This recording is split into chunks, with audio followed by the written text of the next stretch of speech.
Aşılması beklenen eşik dün itibariyle aşıldı. Aşılan bu eşikle birlikte ilk defa Kürt varlığı yasal bir zeminde tanınmış oldu. Şimdi ancak her şey de bitmiş değil bu yasanın çıkmasıyla beraber, yani genel kurulda geçmesiyle beraber.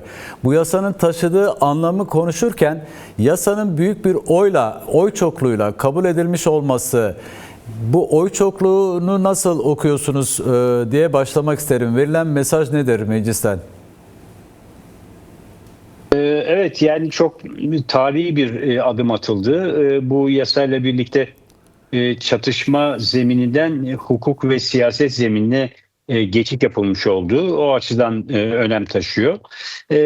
Tabii yani çok yüksek bir oyla kabul edilmiş olması büyük önem taşıyor. İki nedenle, bir tanesi meclisteki partilerin bu konuda bir genel mutabakatı olduğunu gösteriyor. Hayır oyları da var ama kabul oyları 468 oldu. Bu önemli bir işaret. Bu aynı zamanda meclisteki partilerin toplumdaki yansımaları olan kesimlerde, çevrelerde de bu mutabakatın işliyor olması gerektiğini gösterir. Bu açıdan baktığımızda barışın toplumsallaşması için bir meşruiyet zemininin epey yaygın ortaya çıktığını görebiliyoruz. Tabii bu kendiliğinden olacak bir şey değil, barışın toplumsallaşması. Ama en azından bu yönde bir adım atmış olan partilerin kendi seçmenlerini de kendi çevrelerinde bu doğrultuda harekete geçirmeleri, bu doğrultuda görüşlerini oluşturmaları büyük önem taşıyor. Onu söylemek isterim birinci olarak. İkincisi, tabii şimdi yasa çıktı. Evet, yasa hukuk ve siyaset zeminine taşıdı, çatışma zemininden meseleyi, ama bu yasa tek başına bir şey ifade etmez böyle baktığımızda. Bu yasanın öncelikle yürürlüğe girmesi lazım. Bu yürürlük tarihi bir MGK onayını bekliyor. Umarız MGK onayı çok gecikmez, uygun bir zamanda bu da gerçekleşir ve yasa yürürlüğe girmesiyle beraber kurullar oluşur ve bu kurulların da çalışmaya başlaması sürecin sağlıklı ilerlemesine neden olur. Birinci olması gereken bu. Yani yasanın işlemeye başlaması ve bunun gerektirdiği kurulların da işlemesi birinci meselemiz. İkincisi, bu yasayı takip eden bir dizi yasada düzenleme yapılması gerekiyor. Daha evvel de konuşmuştuk. Evet. Bu meclisteki komisyonun, Milli Dayanışma Komisyonu'nun raporunda 7. bölüm olarak geçen bu yasa aslında 6. bölümde müstakil yasa ya da özel yasa diye tarif edilen o raporda olan yasadır. 6. bölümün gereği yerine getirilmiş oldu böylece o raporun 6. bölümü. Şimdi 7. bölümünde yapılması gerekenler vardı. Bir demokratikleşme başlığı altında işte gerek infaz yasasında, gerekse terörle mücadele yasasında, yerel yönetimler yasasında ve bir takım başka yasalarda da bazı düzenlemelere ihtiyaç var. Bu yasanın işlevinin yerine doğru bir şekilde gelebilmesi için. Onlar da o konularda bizim hazırlığımız var zaten DEM Parti olarak. Diğer partilerle de yapılacak görüşmeler, müzakereler sonucunda meclisin yaz arasından sonra, yani Ekim ayında açıldığında evet, bu konuda atılması gereken adımların da peyderpey yerine getirilmesi gerekiyor. Bütün bunlar olursa o zaman yani yasanın yürürlüğe girmesi ve ardından atılacak diğer adımlar, yasal düzenlemeler, o zaman bu yasanın işlemesi ve sonuçlar alınması da yaşanabilir olacak. Bu önemli elbette ki. Evet. Bu arada da elbette ki bu süreye kadar da biz parti olarak boş durmayacağız. Aldığımız bazı kararlar var. Yarın da Merkez Yürütme Kurulumuz toplanacak. Bu kararları bir kez daha netleştirecek, bir yol haritasını netleştirecek. O da şu, yani bu yasayı topluma anlatmak, bu konunun toplumsallaşması için elimizden geleni yapmak konusunda bir kararlılığımız var. İşte halk toplantıları yapacağız, köylere, mahallelere gideceğiz, şehirlerde, ilçelerde toplantılar yapacağız ve halka hem bu yasayı anlatacağız, hem yasadan sonra yapılması gerekenleri konuşacağız, hem de bu yasayla birlikte ne tür adımlar atılacak ve bunun sonuçları nasıl ortaya çıkacak onları anlatacağız. Yani konunun toplumsallaşması için bu çalışmayı sürdüreceğiz. Dolayısıyla yani evet, yasanın çıkması çok önemliydi. Bu kadar güçlü bir mutabakatla çıkması çok önemliydi. Bundan sonra bunun yarattığı ortamı iyi değerlendirip bu konuda da önümüzdeki adımların atılabilmesi için gerekenleri yapmak gerekiyor. Biz de bunu yapacağız. Peki. Değerli Uluç, şimdi yasa çıkmadan önce yasanın kapsamı konusunda çokça uyarılar vardı. Sizler de parti olarak bu uyarılarda bulundunuz. Hem kategorizasyon konusunda hem de kapsamı konusunda ve özellikle de Önder Apo'nun statüsünün belirlenmesi konusunda. Şimdi bu çerçeve yasanın eksiklerini dediğim gibi siz de eleştirmiştiniz. Eksikleriyle beraber çıktı. Evet, önemli. Şimdi Önder Apo'nun statüsünün yer almaması bu çerçeve yasada bu süreci bir yanıyla da kırılgan hale getirmez mi? Şimdi bu yasada bir maddesinde bir Cumhurbaşkanlığına bağlı, Cumhurbaşkanı Yardımcısının ve Cumhurbaşkanlığı Sekreterliğinin de içinde yer alacağı, Evet. Ve bazı bakanlıkların içinde yer alacağı bir koordinasyon oluşacak. Bu koordinasyonun da çeşitli buna bağlı kurullar oluşturacak bu koordinasyon. Bu kurullardan bir tanesi sürecin yani silahsızlanma ve siyasallaşma başlığı altında ele alınacak olan bir kurul. Bu kurulda Sayın Öcalan'ın aktif bir desteğinin olması gerekiyor.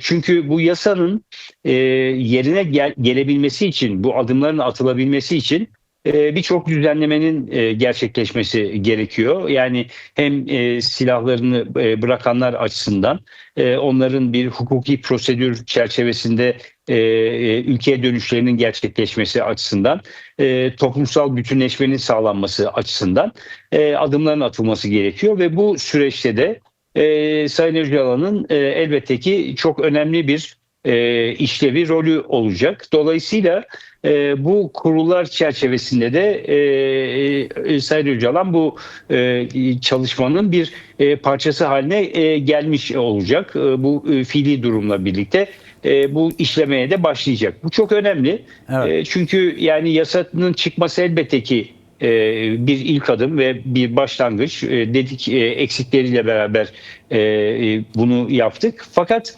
esas önemli olan şimdi bu yasanın uygulanması. Uygulanması sırasında karşı karşıya kalınabilecek çeşitli sorunlar olur. Yani doğaldır böyle şeylerin olması. Bu tür sorunların aşılabilmesi, karşımıza çıkan çeşitli pürüzlerin çözülebilmesi açısından baktığımızda Sayın Öcalan'ın son derece önemli, belirleyici bir rolü olacaktır. Ve onun yol haritası çerçevesinde bu yasanın uygulanması da gerekmektedir. O açıdan baktığımızda en azından bu eksik olan kısmın bir bölümü bu şekilde tamamlanacaktır. Ondan sonra dediğim gibi önümüzdeki dönemde yapılacak yasal düzenlemelerin içinde başka adımların da atılması elbette ki gerekiyor. Peki son bir soru daha soracağım değerli Uluç. Şimdi özellikle çerçeve yasanın diline de yansıtılan savaş dili halen sürdürülüyor. Daha önce de bu konuda fikirlerinizi aldık, ancak iktidar ve devlet kanadında bir zihniyet değişimi görüp görmediğinizi sormak isterim. Bu değişim olmadan barışı gerçekleştirmek mümkün mü? Yani çerçeve yasa çıkmadan önce biliyoruz DEM Parti olarak sizler özellikle bu dile de vurguda bulundunuz ve bu dilin değiştirilmesi gerektiği yönünde uyarılarınız oldu. Bu anlamda zihniyet değişimi bundan sonraki aşama için bir zihniyet değişimi görüyor musunuz? Şöyle söyleyeyim, bu konuda hala sorunlar var. Evet. Yani yasanın dili açısından biz bu konuda çok tartışma sürdürdük. Yani epey istişare yaptık ve yasa hem gerekçesi hem maddeler açısından baktığımızda yani ilk haliyle son hali arasında önemli bir fark ortaya çıktı. Onu söylemek isterim. Fakat hala bizim tarif ettiğimiz olması gereken dil ve üslup yerleşmiş değil. Yani sadece yasa açısından bakmıyorum. Mecliste yapılan iktidar partisinin yaptığı konuşmalarda daha özenli davrandıklarını gördük birkaç önemli konuşmacının. Fakat bunun daha yaygınlaşması gerekiyor. Yani hem siyasi alana baktığımızda iktidar temsilcilerinin ve sözcülerinin bu konuda dillerini, üsluplarını yeni döneme göre uyarlamaları gerekiyor. Aynı zamanda tabii önemli bir araç olduğu için söylüyorum. Medyanın da aynı şeyi yapması gerekiyor. Yani hem iktidara yakın olan medyanın bu konuda dilini ve üslubunu değiştirmesi gerekiyor. Ve bunu tabii yönlendirecek olan, bu konuda en azından örnek olacak olan yer iktidardır nihayetinde. Ve iktidar bu konuda eğer olumlu bir üsluba doğru geçiş yaparsa o zaman kendisine yakın olan medyada da bu konuda bir değişim görmek mümkün olur.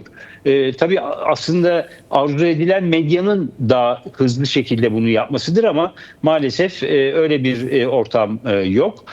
İktidara yakın olmayan, muhalif olan medyada bir dil değişikliği olur mu diye düşünecek olursak yani o bana daha zor gibi geliyor. Evet. Çünkü muhalefet kanadında yasaya hayır diyen oldukça fazla sayıda milletvekili vardı.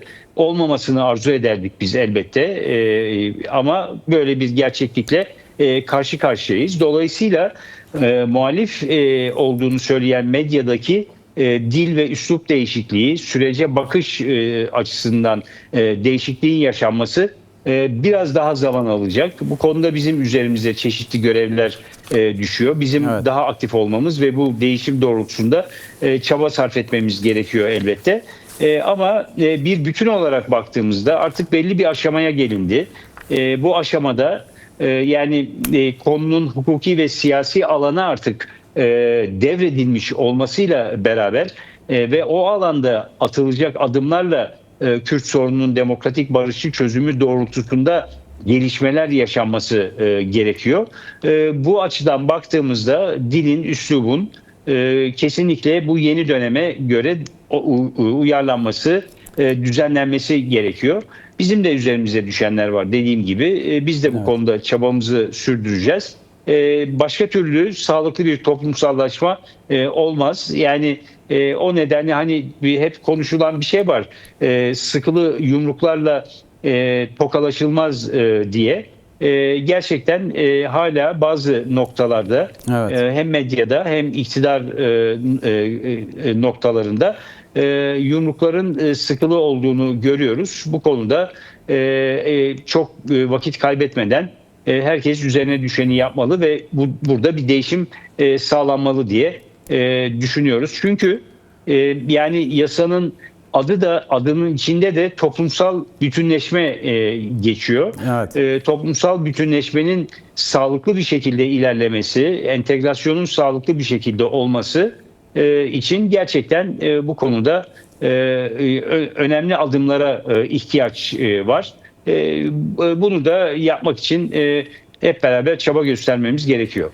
Değerli Uluç, ben son soru dedim ama konuşmanızdan da bir şey daha sormak istiyorum. Kamuoyunun özellikle merak ettiği bir konu olduğunu düşündüğüm için. Şimdi kendine muhalif diyen medyadan bahsettiniz. Onun dilinin daha zor değişeceği yönünde değerlendirme yaptınız ve aynı zamanda sıkılı yumruklardan söz ettiniz. Mecliste dün akşam yapılan oylamada yeni partinin yapmış olduğu, vermiş olduğu oylara ilişkin DEM Parti olarak nasıl bir değerlendirmeniz var? Yani aşağı yukarı Yaklaşık 87 red oyun 54'ünü Yeni Parti'den geldi. Bu anlamda Evet, bu çok nasıl analiz ediyorsunuz bu durumu? yani bu çok yüksek bir oran Evet. gerçekten. Yani hayır oyları evet oylarından fazla çıktı Yeni Parti'de.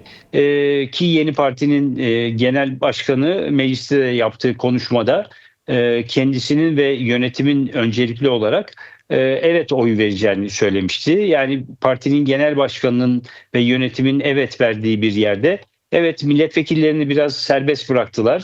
O çok doğru bir tutum değildi. Üstelik de serbest bırakırken kurulan cümleler de oldukça riskli cümlelerdi. Yani sizi seçenlerin, toplumun ne diyeceğine bakarak oy kullanın demek aslında biraz milletvekillerini de zor durumda bırakan bir cümle oldu. Ama sonuç olarak baktığımızda bizim arzu etmediğimiz bir tablo ortaya çıktı elbette ki.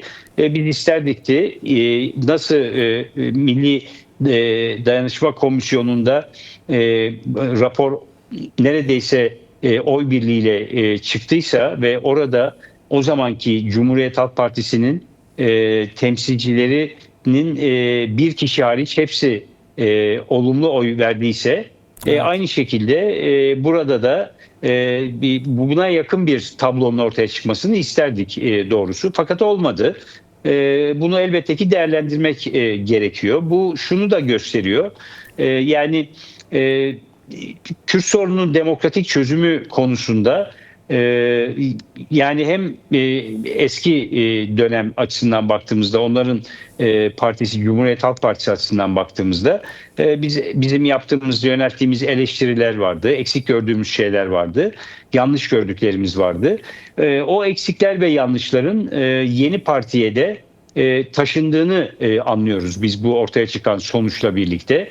Yani isim yeni olunca politikaların hepsi de yeni olmuyor, öyle görünüyor. Yani isme uygun bir şekilde politikalarının da yenilenmesi gerekiyor. Özellikle de Kürt sorununun demokratik barışçı çözümü açısından baktığımızda bu konuda demek ki daha epey fazla bir zamana ve adım atmaya ihtiyaçları var. Bu onu gösteriyor. Çünkü bu konu yani meselenin çatışma zemininden hukuk ve siyaset zeminine taşınıyor olmasının karşısında böyle bir duruşun ortaya çıkmış olmasının çok olumlu olduğunu söylemek mümkün değil. Yani buna bile bu şekilde davrananlar demokratik barışçı çözüm doğrultusunda atılacak adımlara nasıl bakarlar sorusu ciddi bir soru işareti olarak ortada duruyor. Yani demek ki bizim üzerimize daha fazla yük düşüyor. Daha fazla muhalefete de Kürt sorununun demokratik barışçı çözümü açısından atılması gereken diğer adımları anlatmamız gerekiyor. Daha ikna edici bir üslubumuzun ve tarzımızın olması gerekiyor. Çünkü bu toplumsal bir sorun. Biz hep bunu söyledik, konuşuyoruz da. Toplumsal soruna yani şu parti bu parti çıkarı açısından bakmak mümkün değil. 100 küsur yıllık bir sorunun aşılabilmesi için bütün partilerin ve toplumun üzerine düşenleri yapması gerekiyor. Bu nedenle de yeni partinin de daha epey yol yürümesi gerekiyor bu konuda. Öyle anlaşılıyor. Biz üzerimize düşeni yapacağız. Bunun yarattığı sonuçları görüyoruz aşağı yukarı. Demek ki parti yönetiminin verdiği karar yetmiyor. Bir toplumsallaşmanın gerçekleşmesiyle birlikte hem milletvekillerinde hem de milletvekillerinin seçmenlerinde bir zihniyet değişiminin yaratılması gerekiyor. Çünkü biraz evvel de söyledim, muhalefet tarafında kullanılan üslup, söylenen sözler, ileri sürülen fikirler gerçekten son derece itici, kutuplaştırıcı ve toplumda ayrıştırma özelliği taşıyan sözler ve üsluplar. Burada değişime ihtiyaç var. Gerçekten yenilenmeye ihtiyaç var. Umarız bizim de katkımız olur yenilenme doğrultusunda. Peki başlarken MYK toplantısı olacağını, yarın Merkez Yürütme Kurulu toplantınızın olacağını ve bazı kararlar alınacağı, bu yolun nasıl yürüneceğine ilişkin ve halk toplantıları gerçekleştireceğini, sokak sokak, mahalle mahalle, kent kent toplantılar gerçekleştireceğinizi belirttiniz. Şimdi buradan başlayalım isterseniz, yapacağınız bu eylem ve etkinliklere ilişkin. Son olarak yani çerçeve yasa konusunda bilgilendirmeler mi yapılacak ya da bundan sonraki süreçte, çünkü beklenti haline sokulmuş olan kesimler de var. Bu açıdan çok önem arz ediyor yapacağınız toplantılar, görüşmeler, yüz yüze görüşmeler. Elbette çerçeve yasayı anlatacağız. Yani Evet. çerçeve yasanın içeriği, kimleri nasıl etkileyeceği, yani cezaevinde bulunanları nasıl etkileyeceği, yurt dışında olanları nasıl etkileyeceğine dair çerçeve yasanın içeriğini elbette Evet. ki anlatacağız. Bu önemli çünkü hani çok hukuki terimlerle yazılmış olduğu için Evet. herkesin her şeyi anlaması mümkün değil. İkincisi şunu yapacağız. Bu uygulamalar başladığında biz parti olarak bu uygulamaları nasıl karşılayacağız? Hangi adımları atacağız? İşte hem yurt dışından hem cezaevinden çıkıp gelecekler açısından parti olarak bizim ne tür katkılarımız olacak? Hangi adımları atmamız doğru olacak? Onları konuşacağız, anlatacağız. Üçüncüsü de bu yasa çıktı şimdi. Evet, uygulaması da başladıktan sonra diğer yasal düzenlemelerde nelerle karşı karşıya kalacağız? Hangi adımların atılması gerekiyor? Onlar konusundaki görüşlerimiz nedir? Onları anlatacağız. Yani bir bütün olarak hem bilgilendirme hem de yeni dönemin politikalarını konuşuyor olacağız. Çünkü gerçekten yeni bir dönemdeyiz. Yani Türkiye'nin yakın tarihi açısından baktığımızda bu yasayla birlikte yeni bir döneme adım atıldı. Evet. Hem meclisteki çalışmalar açısından bu böyle, hem de meclis dışındaki çalışmalar açısından. Dolayısıyla bütün bunları konuşmak, yani halkın kafasında oluşmuş olan soru işaretleri ve varsa bunları cevaplamak, kaygılar varsa ki illaki vardır, her zaman oluyor. O kaygıları giderecek açıklamaları yapmak, Evet. bizim yasaya dönük eleştirilerimizi ve bundan sonrasına ilişkin önerilerimizi anlatmak büyük önem taşıyor. Biz esas itibariyle konunun toplumsallaşması için üzerimize düşeni yapmak istiyoruz. Diğer Peki. partilere de bu konuda çağrılarımız olacak elbette ki. Diğer partilerin de buna benzer çalışmalar yapmasının faydalı olacağını düşünüyoruz.